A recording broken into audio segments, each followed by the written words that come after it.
सवेरे उनके लिए नहीं होते जो कुछ पाने की उम्मीद छोड़ चुके हैं।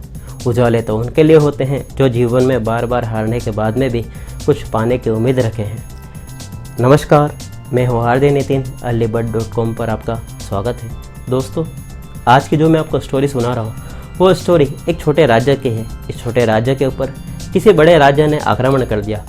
इस छोटे राज्य का राजा घबराया और सोचने लगा कि न तो मेरे पास में कोई बड़ा सैन्य बल है, न कोई ऐसे संसाधन है जिससे इस युद्ध को जीता जाए। इस राजा ने अपने सेनापति को बुलाया और कहने लगा कि इस तरह की बात है, बड़े राजा ने आक्रमण कर दिया, हमको लड़ाई करनी होगी और इस युद्ध को जीतना होगा। सेनापति ने पहले ही ना बोल दिया कि राजा साहब, हमारे पास में कोई साधन नहीं है, हम किसी भी तरह का यह युद्ध इस बड़े राज्य से नहीं जीत सकते हैं। राजा घबराता हुआ उनके राज्य में एक संत थे, उनके पास में गया और इन संत से, इन महाराज से पूरी तरह की ये बात रखी। इन संत ने राजा से कहा कि आपका जो सेनापति, उस सेनापति को आप अपनी सेना से बाहर कर दो या इसको जेल में डाल दो। राजा ने कहा कि महाराज, मेरे पास में तो सिर्फ ये एक सेनापति है, अगर ये सेनापति चला गया तो मेरी सेना का नेतृत्व तो कौन करेगा। महाराज ने कहा, संत ने कहा कि तुम्हारी सेना का नेतृत्व तो मैं करूँगा।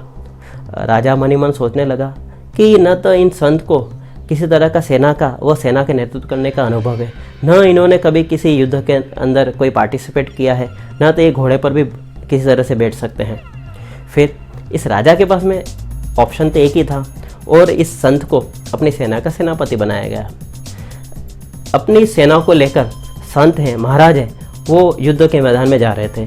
इस रास्ते में एक मंदिर दिखा और संत ने कहा, अपनी सेना से कहा कि मैं इस मंदिर में जाकर आता हूँ और भगवान से पूछ कर आता हूँ कि इस युद्ध को हम जीत पाएंगे या नहीं।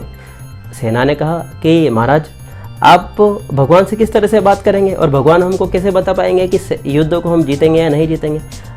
महाराज ने कहा कि मुझे कई सालों की तपस्या है और मुझे अनुभव है कि भगवान जिस तरह की भाषा में बात करते हैं, मैं उस भाषा को मैं समझ जाता हूँ।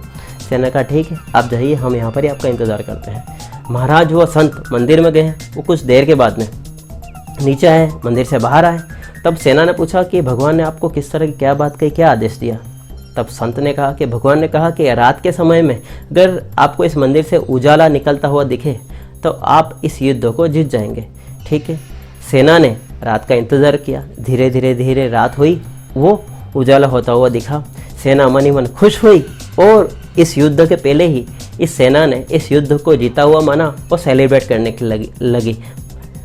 कुछ देर के बाद में सवेरा हुआ। सवेरा होते हुए सेना व सेनापति इस युद्ध को जीतने के लिए गए। 21 दिनों तक ये युद्ध चला। इस सेना ने अपनी पराक्रमता के साथ में युद्ध करते हुए इस युद्ध को पूरी तरह से जीत लिया। सेना खुश हुई। सेना ने मन ही मन थैंक्स किया भगवान का।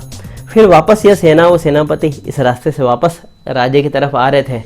तब यहाँ पर सेना ने महाराज से कहा कि महाराज जी, आप भगवान का थैंक यू कह दीजिए, ताकि क्योंकि इनके कारण से हम इस युद्ध को जीते। महाराज ने कहा कि नहीं, मुझे किसी तरह का भगवान को धन्यवाद देने की ज़रूरत नहीं है। सेना ने कहा, आप किस तरह के अनकृतज्ञ आदमी हैं कि आप भगवान का थैंक यू नहीं कहते जिस कारण से हम युद्ध को जीते।